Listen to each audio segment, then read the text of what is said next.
Episode 12 of Season 3 for The Connors. Let's talk about a stomach ache, a heartbreak, and a grave mistake.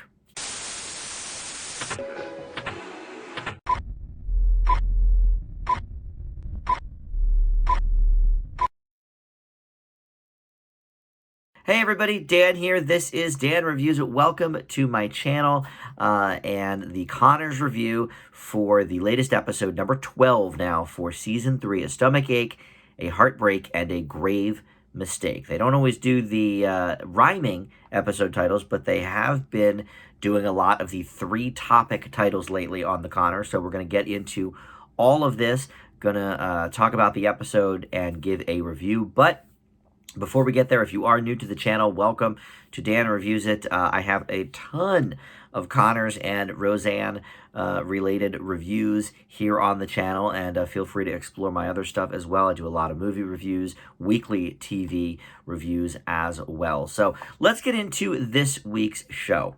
And I am very happy. This was a Mark-centric episode. I've been saying for weeks now, we're getting little drips and drabs of Mark, but he has yet to have a real episode, about him, and he certainly is in one of the plot points of this episode. It's funny, this episode actually, more than most, I think, really has kind of three stories with equal time. Usually, even when they do the three-topic titles, one story will take dramatic precedence over the other two. And maybe the Mark story is a little bit more front and center, but to be honest, I think all three of these stories, get a decent amount of time. I'd say maybe the Mark story is the A, and the other two are B stories, if you want to go that way.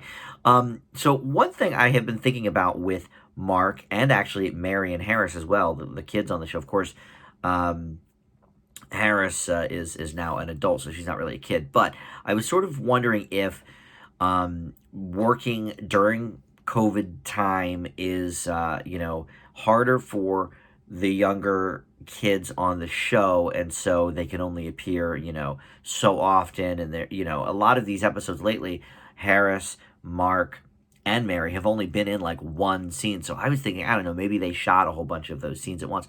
So this is interesting because this was the fourth episode shot of the season.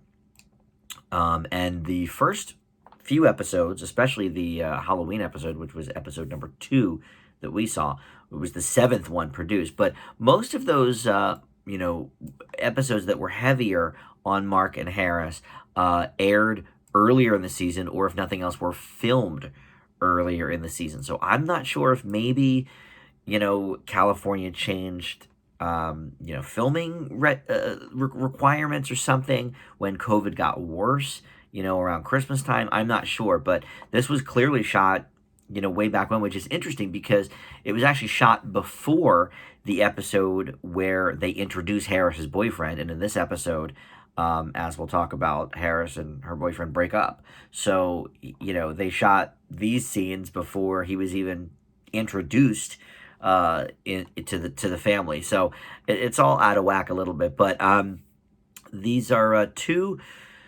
pretty consistent people working on this episode. The director was Michael Arden, who has directed a couple others. I think this is the first one for this season, but he's done a couple others. And then the writer, Emily Wilson, well, she wrote the season finale for 2, which was okay. I didn't love it, but she wrote what I consider to be the best episode so far of The Connors, which is Slappy Holidays, in which Darlene and Jackie really get into a physical altercation. I gave that episode an A+. And what I've noticed about the Emily Wilson episodes is that they are very sort of centric to sort of like family stuff, with like specifically Darlene's character, whether it be against, Jackie, or in this case, Mark and Dan a little bit too. They're very, very, Darlene-centric type episodes, but she really, I think, knows these characters pretty well and writes for them pretty well. Michael Arden did actually direct the Candice Bergen episode from earlier this season, so These guys have been around the Connors long enough to know these characters. So let's talk about the stomachache part. That's first in the episode title. Like I said, maybe could be considered the A story.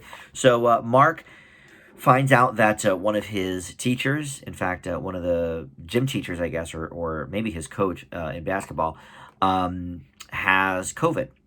And he was sort of not told the truth by the administration, but Darlene and the other parents got emails home saying, nope, this guy has COVID, whatever.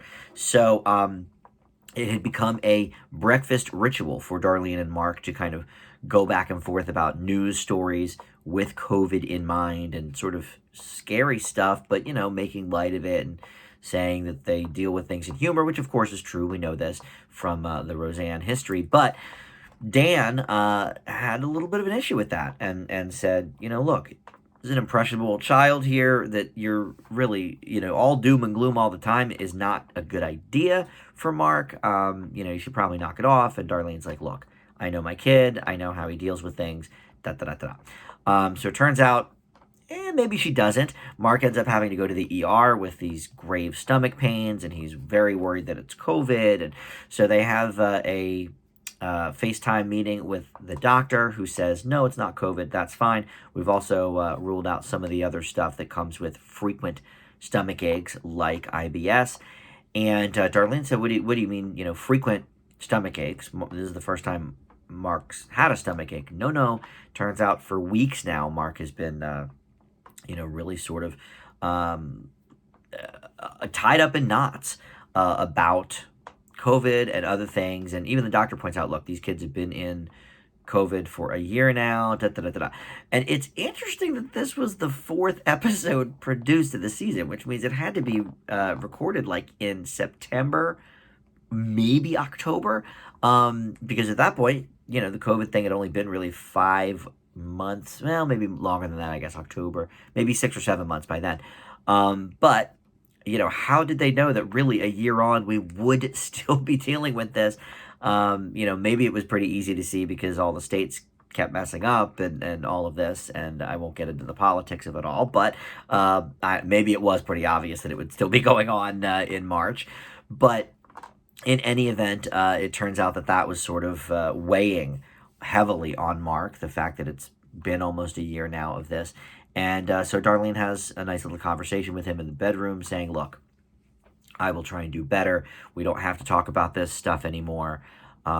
He actually thought Darlene needed it because in last week's episode, she went to therapy for her sort of nervous breakdowns. And, Mark was like, well, I thought you kind of needed to get this stuff out. Da, da, da, da. So it turns out they sort of were both miscommunicating with each other, but Dan, of course, had the right idea from the start. And there is a pretty funny scene where Dan and Darlene are sort of having a back and forth about the situation. And Jackie is really fence hopping between whoever spoke last. On the other hand, yeah, Darlene has a point. Well, I don't know, Dan. Dan, you're on the right track. Very, very funny stuff. I thought this was a great episode, by the way, for Jackie. So let's actually jump to her storyline, which is the 3rd in the episode title, A Grave Mistake. So we find out that, she is just in shambles. She went to visit Roseanne's grave for the first time in 2 years because it's just very hard for her. And she finally got up the emotional wherewithal to do it. And she finds out that one of their neighbors of late, who is late, I should say, is now in the ground next to Roseanne and left a horrible epitaph on his grave, something to the effect of, I can't believe I'm buried next to this bitch. And that was like, oh my gosh, how could that happen? They sort of tell a story about these neighbors, and in Roseanne lore, I've never heard of them.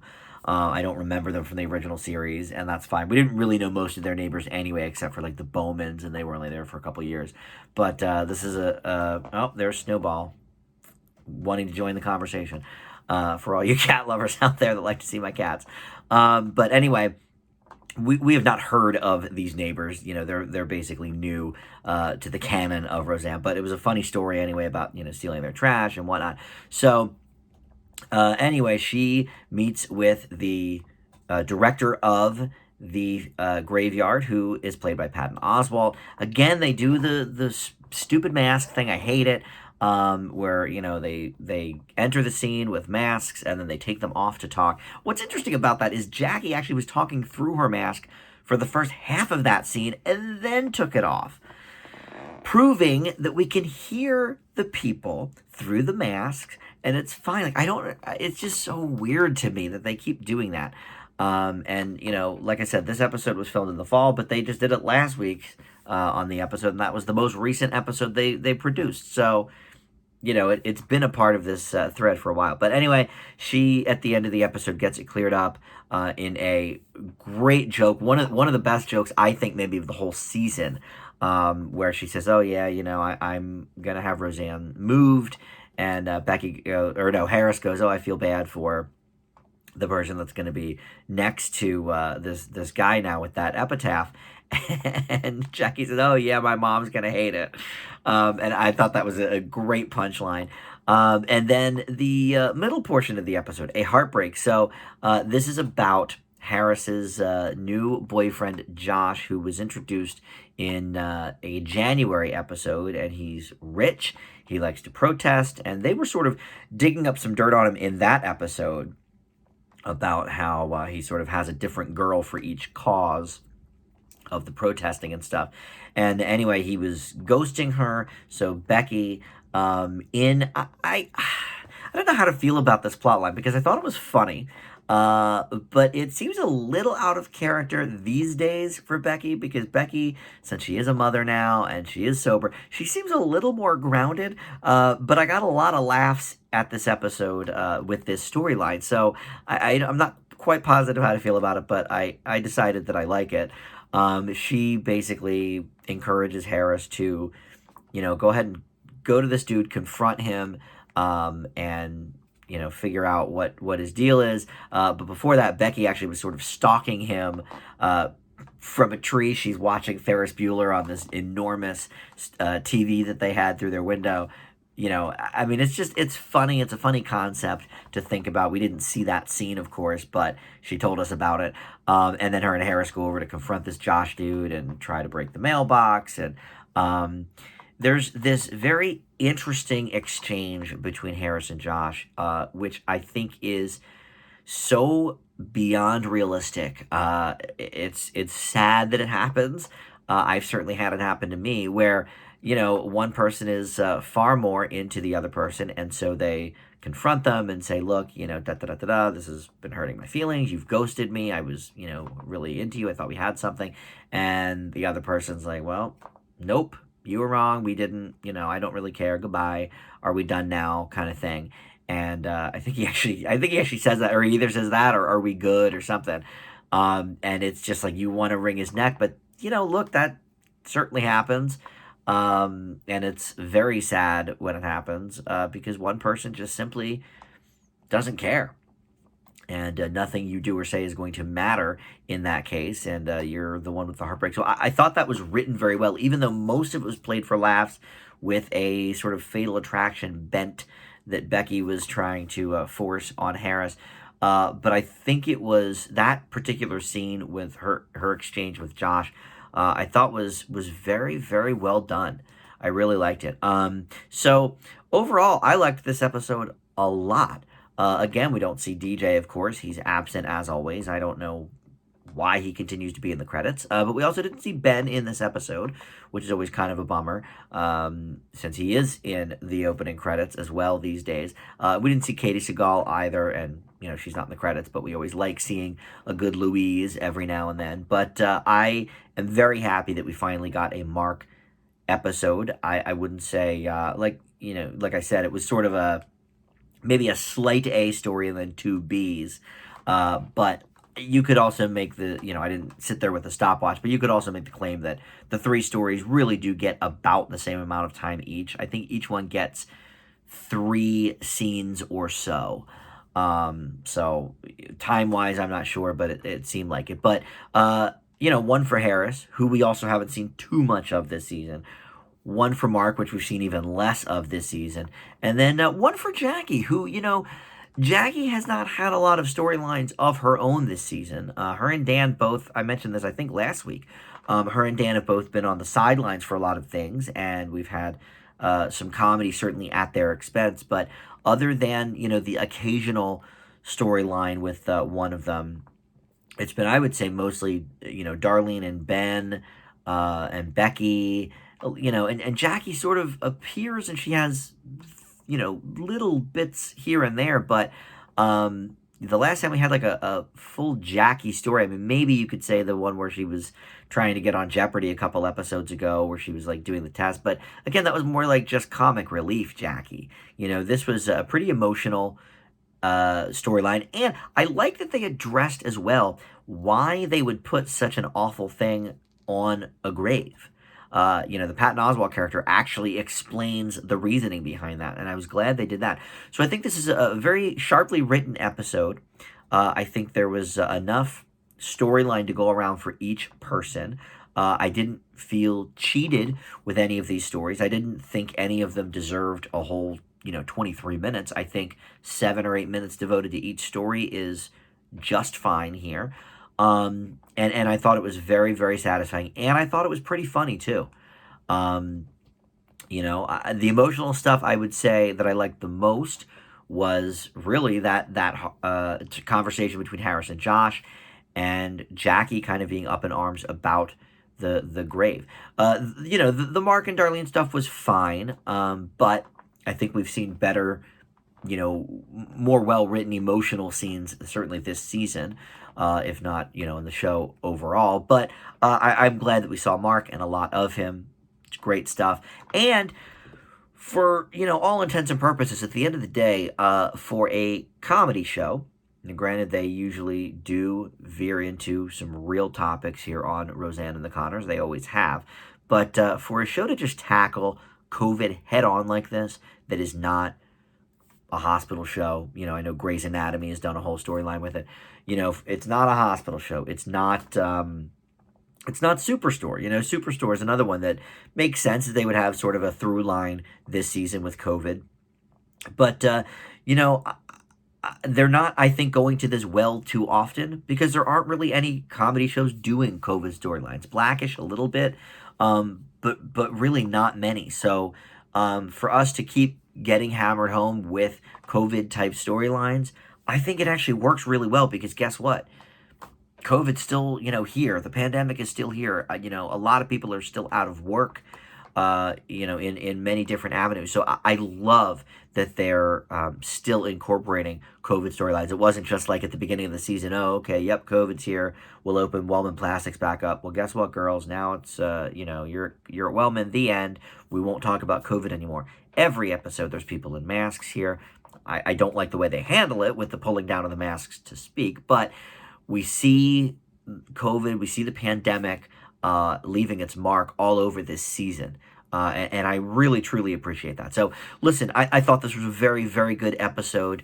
I'm not going to say it's, upper tier of best of the best, but certainly one of the best that we've gotten this season. I leave this episode a stomachache, a heartbreak, and a grave mistake with an A-. How did you feel about the episode? I like hearing you, and a lot of you have even started putting your own letter grades in the comments. I like that. I like that you're doing my letter scale as well. So how did this one grab you? Did you like it as much as me? Is it one of the bright spots of the season for you? Let me know down below in the comments. And please, if you have not subscribed to my channel yet and you like my videos, please consider subscribing. I'm up to almost 700 subs, which is awesome. Next week, we have a rerun of the Connors, which is unfortunate. I was hoping we would get more than 2 in a row new episodes, but hopefully we will be back with a handful of new ones leading up to the season finale. Again, I think there's 16 total, so that leaves us with 4 more episodes at some point here, hopefully soon. Thanks for watching, and we'll see you back here next time on Dan Reviews It. Bye.